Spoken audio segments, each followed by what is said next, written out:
Are you a mom that finds herself tangled in that web of overthinking, especially when it concerns your adult child? Because I know you're having sleepless nights. I know that the endless worry also kind of plagues your days as well.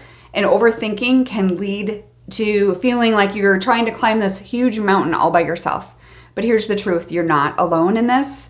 You are not alone in this struggle. And today I want to dive into overthinking and talk about how to rediscover your own peace and clarity in the joy in your own present moment.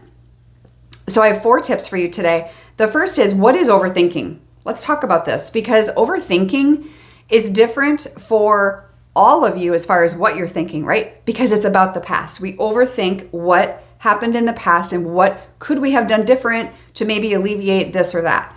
So the fact that we all do it, all humans do it, but when it comes to your adult children, most of you are probably saying, if I just would have not said this, if I just would have not done that, or maybe if I just would have done more of this and been more present, or didn't take that job, or didn't marry this person, or didn't divorce this person, or whatever the case may be, that all of these things can lead to anxiety and depression. And it's just these endless thoughts that just haunt you in regards to your mind. And it does not serve you. It does not serve your child. So that is overthinking.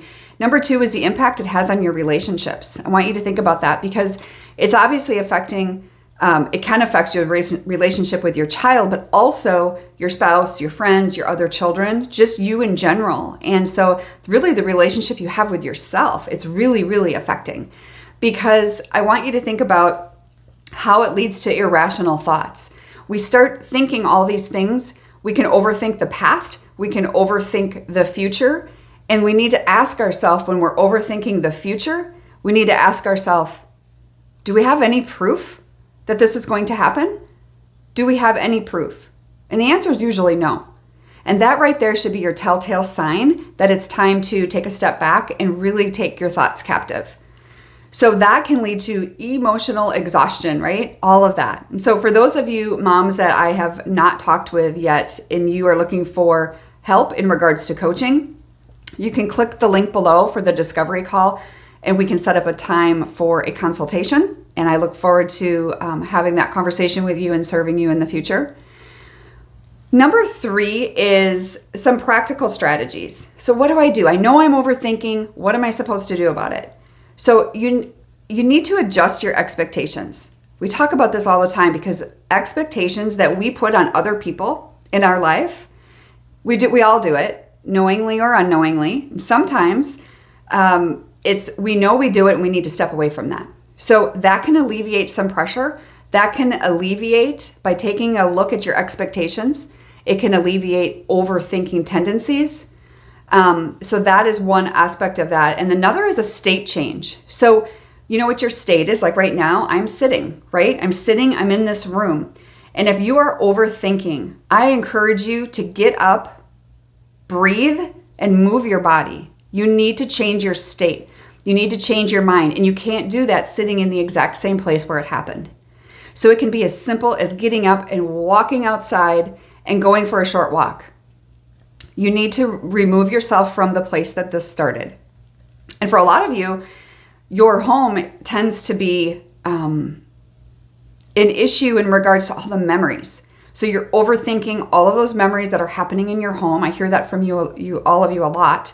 And the same happened to me. But it's a conscious choice, making changes in your home, painting the room, whatever you need to do to be able to move forward. All of those things are okay.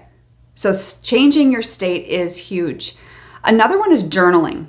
That's another strategy, is journaling. I want you to go back, and you can read your current thoughts, right? You can write down these things, how you're feeling in the moment. And then a few days from now or next week, you can go back and look at how far you've come. So when you start doing these things, start journaling, start changing your state, start working on not having these expectations of your child. All of those things can definitely help. And in the long run, what it's going to do is help you build your self-confidence and reduce your self-doubt, because doubt just plagues our minds during this time. And then lastly, number 4 is encouragement.